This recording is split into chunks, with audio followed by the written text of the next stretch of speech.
దేవుని వాక్యంలోకి వెళ్దాం ప్రియులారా. కీడు యొక్క ప్రభావం వాటి గురించి విశ్లేషణ మనం చేసుకుందాము. రోమిలకు రాసిన పత్రిక 14వ అధ్యాయము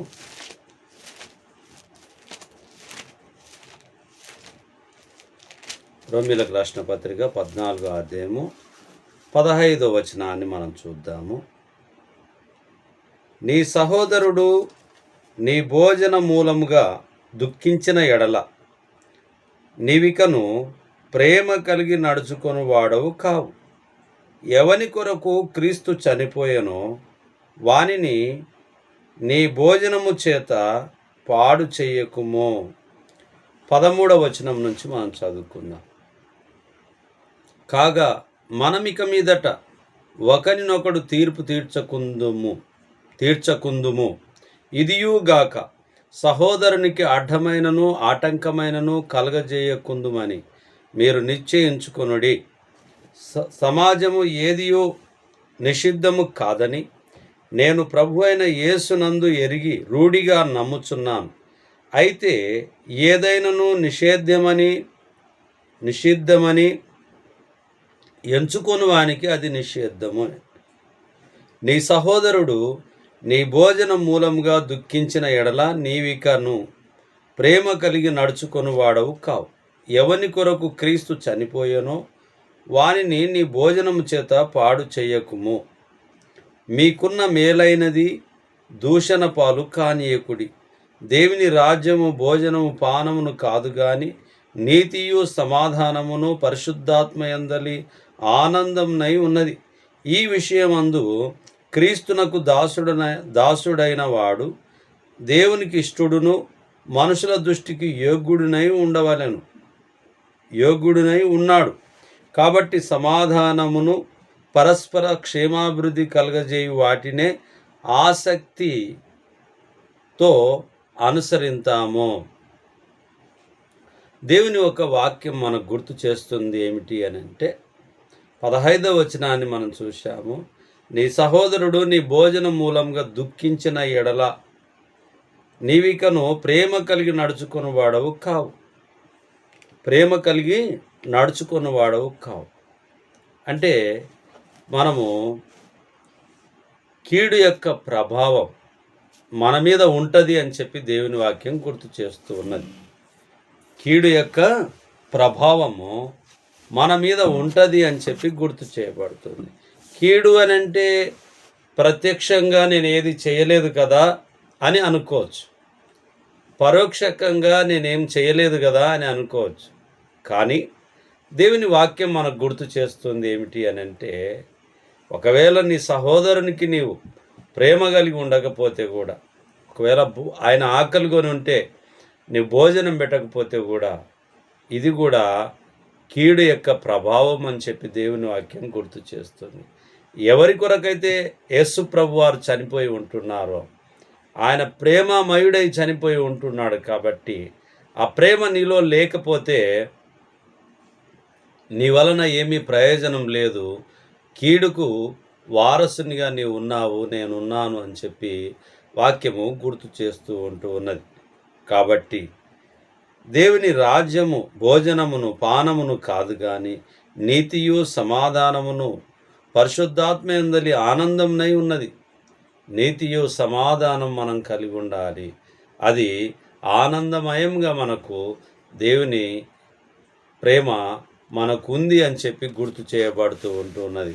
కాబట్టి సహోదరుణ్ణి బాధ పెట్టి మనం సంతోషంగా ఉండడము దేవుని వాక్య ప్రకారమైనది కాదని చెప్పి గుర్తు చేస్తూ ఉన్నది. కొరింథీయులకు రాసిన మొదటి పత్రిక 5వ అధ్యాయము 6వ వచనాన్ని చూద్దాం. మీరు అతిశయపడుట మంచిది కాదు. పులిసిన పిండి కొంచెమైనను ముద్దంతయు పులియజేయునని మీరు ఎరగరా? అంటే పులిసిన పిండి కొంచెమైన కూడా ముద్దంత పులియజేయును మీరు ఎరగరా? కాబట్టి అతిశయపడటం మంచిది కాదు. ఒకవేళ అతిశయపడకూడదు. నేను ఫలానా, నేను ఇలా అలా అని చెప్పి అతిశయపడకూడదు. అతిశయపడితే క్రీస్తునందే అతిశయపడాలి. క్రీస్తును కలిగి ఉండడం ద్వారా అతిశయపడాలి. అంతేకాని మనము ఎవరో పొగిడితే వాటి కొరకు అతిశయపడడానికి అవకాశము కల్పించుకోకూడదు అని చెప్పి దేవుని వాక్యం మనకు తేటగా గుర్తు చేస్తూ ఉన్నది. ఇది కూడా కీడు యొక్క ప్రభావమై ఉంటూ ఉన్నదని చెప్పి గుర్తు చేయబడుతూ ఉన్నది. మరి ముందుకెళ్ళి చదువుకుందాము. మీలో జారత్వం ఉన్నదని వదంతి కలదు. మీలో ఒకడు తన తండ్రి భార్యను ఉంచుకొన్నాడంట. అట్టి జారత్వము అన్యజనుల్లోనైనను జరగదు. ఇట్లుండియు మీరు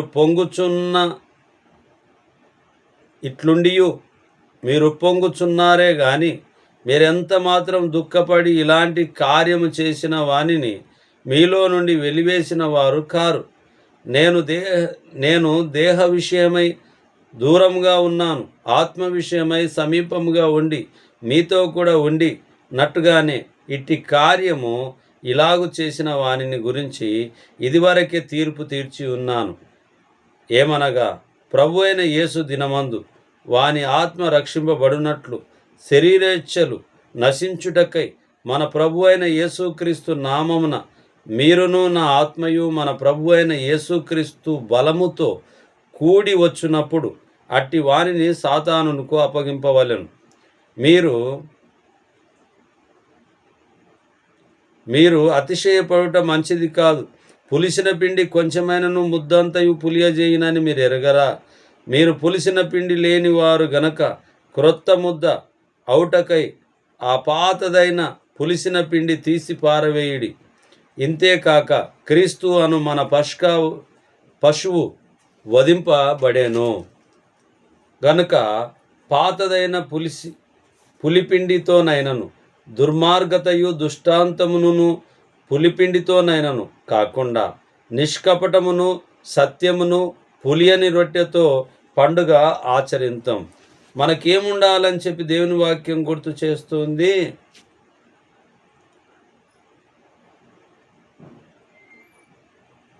దుర్మార్గత ఉండకూడదు, దుష్టాంతం ఉండకూడదు. మరి నిష్కపటమును సత్యమును కలిగి ఉండాలి. సత్యమును కలిగి ఉండాలి. సత్యము క్రీస్తు అయి ఉంటూ ఉన్నాడు. సత్యములో మనము ఉండేవారిగా మనం ఉండాలని చెప్పి దేవుని వాక్యం మనకు గుర్తు చేయబడుతూ ఉంది. ఇక్కడ కీడు యొక్క ప్రభావం గురించి మనం చూస్తూ ఉన్నాం. కీడు సాదృశ్యాలను మనం చూస్తూ ఉన్నాం. అలా ఉండకూడదు, అలా చేయకూడదు, అది మంచిది కాదు అని చెప్పి దేవుని వాక్యం మనకు తేటగా గుర్తు చేస్తూ ఉన్నది.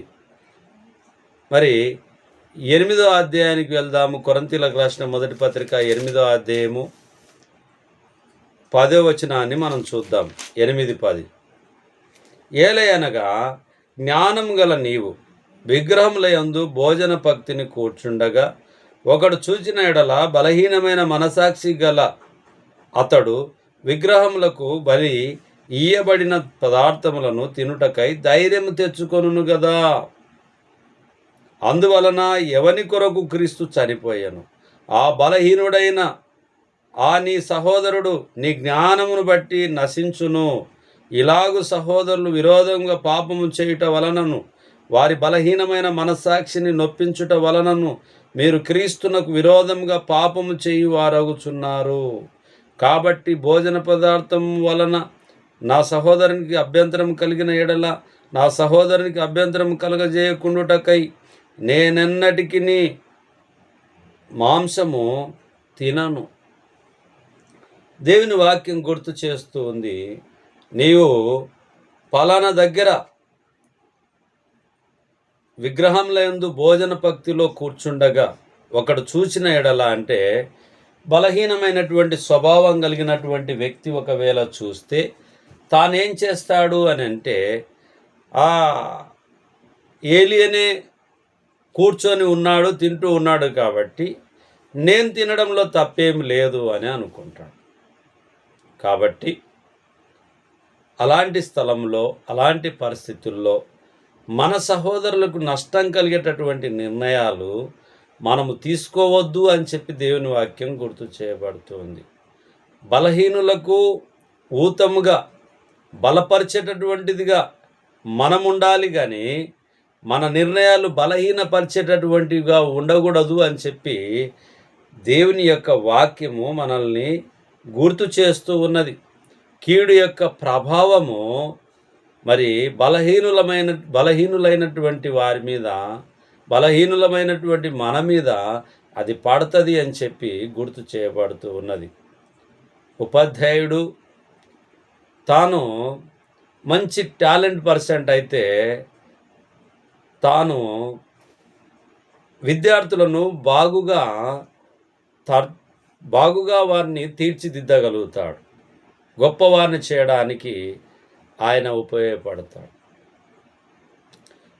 మరి అలాగే బోధకుడు, వాక్యాన్ని బోధించే సహోదరుడు, చర్చికి వెళ్ళే సహోదరుడు, క్రైస్తవుడమని చెప్పుకునేటటువంటి సహోదరులు, అలాంటి ఏలయనగా జ్ఞానము గల నీవు విగ్రహముల యందు భోజన పక్తిని కూర్చుండగా ఒకడు చూచిన ఎడల బలహీనమైన మనసాక్షి గల అతడు విగ్రహముల బలి ఇవ్వబడిన పదార్థములను తినుటకు ధైర్యం తెచ్చుకొనును. కాబట్టి నీవు అలాంటి స్థలంలో నీవు తినవద్దు. బలహీనులను ఇంకా నీవు బలహీనపరచవద్దు. బలహీనులను బలపరచాలి అని చెప్పి గుర్తు చేస్తూ ఉంది. ఫిలిప్పీ 4:13 నన్ను బలపరచు అని ఎందే నేను సమస్తము చేయగలనని చెప్పి చెప్పబడుతూ మనము క్రీస్తును బలపరిచేటటువంటి వారిగా, దేవుని వాక్యాన్ని బలపరిచేటటువంటి వారిగా, బలహీనమైనటువంటి విశ్వాసులను బలపరిచేటటువంటి వారిగా, అంటే మంచేదో చెడేదో వారికి చెప్పేటటువంటి వారిగా సహోదరులము మనమందరం కూడా ఉండాలి. అలాగనే ఇంట్లో ఉన్నటువంటి సహోదరులు కూడా మరి కుటుంబంలో పిల్లలకు వారు మంచేదో చెడేదో చెప్పుకునేటటువంటి వారిగా ఉండాలని చెప్పి దేవుని వాక్యము మనకు గుర్తు చేస్తూ ఉన్నది. గలతీలకు రాసిన పత్రిక 5వ అధ్యాయం, గలతీ పత్రిక 5వ అధ్యాయం 9వ వచనాన్ని చూద్దాం. 5:9 పులిసిన పిండి కొంచెమైనను ముద్దంతయు పులియజేయును. 2వ వచనం నుంచి చూద్దాం ప్రియులారా. 5వ అధ్యాయము గలతీ పత్రిక 2వ వచనం నుంచి చూద్దాం. చూడుడి, మీరు సున్నతి పొందిన ఎడల క్రీస్తు వలన మీకు ప్రయోజనమేమీ కలగదు. పౌలను నేను మీతో చెప్పుచున్నాను, ధర్మశాస్త్రం యావత్తు ఆచరింపబద్ధుడై ఉన్నాడని సున్నతి పొందిన ప్రతి మనుషునికి నేను మరలా దృఢముగా చెప్పుచున్నాను. మీలో ధర్మశాస్త్రం వలన నీతిమంతులని తీర్చబడు వారెవరో వారు క్రీస్తులో నుండి బొత్తిగా వేరు చేయబడి ఉన్నారు, కృపలో నుండి తొలగిపోయి ఉన్నారు. ఏలయనగా మనం విశ్వాసం గలవారమై నీతి కలుగునను నిరీక్షణ సఫలమగునని ఆత్మ ద్వారా ఎదురుచూచున్నాం. యేసు క్రీస్తు నందుండు వారికి సున్నతి పొందుట ఎందేమియూ లేదు, పొందకపోవట ఎందేమియూ లేదు, కానీ ప్రేమ వలన కార్యసాధకమగు విశ్వాసమే ప్రయోజనకరమగును. మీరు బాగుగా పరిగెత్తుచుంటిరి, సత్యమునకు విధేయులు కాకుండా మిమ్మును ఎవడు అడ్డగించును? ఈ ప్రేరేపణ మిమ్మును పిలుచుచున్న వాని వలన కలగలేదు. పులిసిన పిండి కొంచెమైనను ముద్దంతయు పులియజేయును. మీరెంత మాత్రం వేరుగా ఆలోచింపరని ప్రభువునందు మిమ్మును గురించి నేను రూఢిగా నమ్ముకొనుచున్నాను. మిమ్మును కలవరపెట్టుచున్న వాడు ఎవడైనను వాడు తగిన శిక్షను భరించును. సహోదరులారా, సున్నతి పొందవలనని నేనింకను ప్రకటించుచున్న ఎడల ఇప్పటికి హింసింపబడనేలా ఆ పక్షం నా శిలువ విషయమైన అభ్యంతరము తీసివేయబడును గదా. మిమ్మును కలవరపెట్టువారు తమ్మును తాము సేదించుకొనుట మేలు. 9వ వచనం మళ్ళీ చూద్దాం. పులిసిన పిండి కొంచెమైనను ముద్దంతయు పులియజేయును. మనలో పాపానికి మరి కీడుకు ఎటువంటి అవకాశం ఇవ్వకుండగా, కొంచెమే ఉంది కదా అని అనుకుంటే పులిసిన పిండి మనకు జ్ఞాపకం రావాలి. పులిసిన పిండి కొంచెమైనను అది పిండి మొత్తాన్ని పాడు చేస్తూ ఉంటుంది, పులియజేస్తుంది. అలాగునే పాప స్వభావం కలిగినటువంటి నిర్ణయాలు, పాప స్వభావం కలిగినటువంటి ఆలోచనలు కలిగినటువంటి మన జీవితంలో కూడా ఎంతో కొంచెం ఉన్నా కూడా అది తప్పకుండా మనల్ని నశింపజేస్తూ ఉంటుంది. ఉదాహరణకు పాలు, ఎంతో పాలు తెచ్చినప్పటికి కూడా వాటిని కాగబెట్టి పెరుగుకు తోడేయడానికి పెరుగు కొంచెమే అవసరం ఆ తోడేసి కలపడానికి. కానీ అదంతా కూడా పెరుగు అయిపోతుంది ఉదయం సరికి ఆ పాలంతా కూడా పెరుగు అయిపోతుంది. అందుట్లో వేసింది మనం కొంచెమే వేస్తాం, కానీ అంతా పెరుగు అయిపోతూ ఉంటుంది. అంటే పులిసిన పిండి కూడా కొంచెమైనా కూడా అది ముద్దంతయుడు పాడు చేయును. అలాగనే మనం కూడా మనలో ఉన్నటువంటి కీడు చేయాలనేటటువంటి తలంపు ఎవరిలోనైతే ఉంటే అది మన శరీరం అంతా కూడా పాడు చేస్తుంది అని చెప్పి గుర్తు చేయబడుతూ ఉన్నది. కాబట్టి ప్రియమైనటువంటి వారులారా, అలాగనే ఉదాహరణకు కోడిలో ఉన్నటువంటి ఆ కొంచెం ఇసానికి సంబంధించినటువంటి బుడ్డి చిన్నది ఉంటుంది. అది ఒకవేళ పలిగిపోతే ఆ యొక్క చికెన్కి అంతా కూడా, కోడికంతా కూడా పాడు చేస్తుంది. అది తినడానికి ఉంటుంది. ఒకవేళ ఆ ఇసాన్ని కానీ ఒకవేళ కూరలో పడ్డదనుకోండి, అది మనం తినలేం ప్రియులారా. కాబట్టి దేవుని వాక్యం గుర్తు చేస్తుంది, నీవు అతిశయింపకూడదు, అతిశయిస్తే క్రీస్తునందు అతిశయించాలి. అంతేకాకుండా నీతియు సత్యముతో మనం బ్రతకాలి.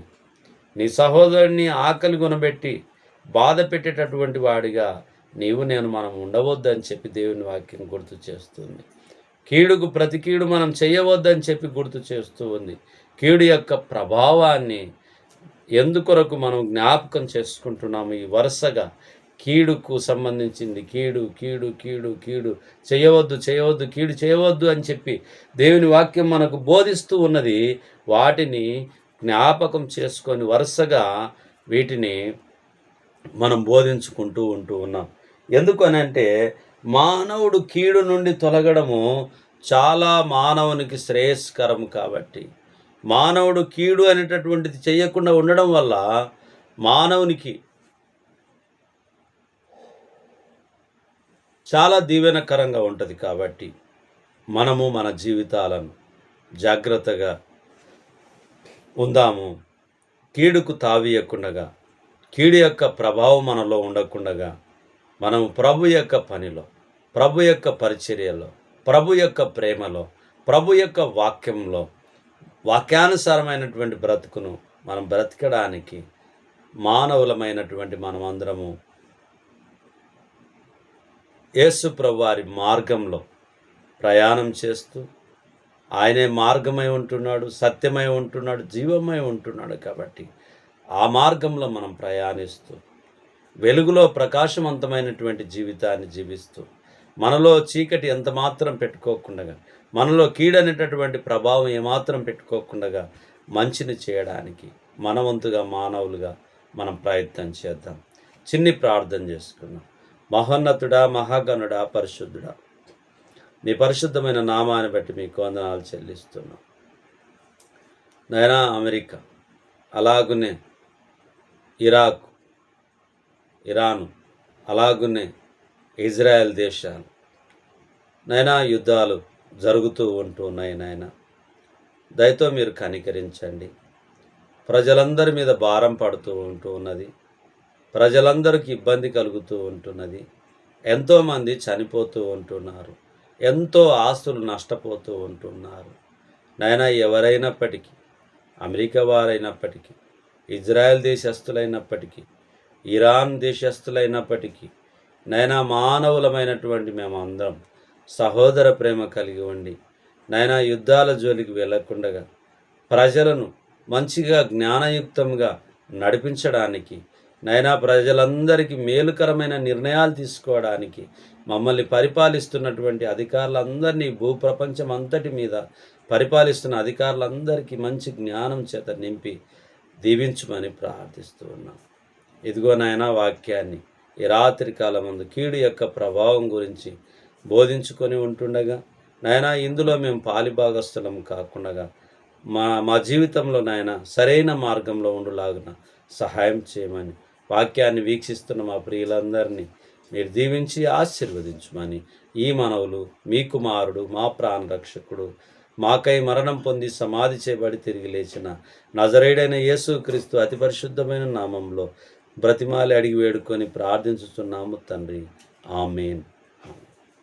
అందరికి ప్రభు నామమున వందనాలు.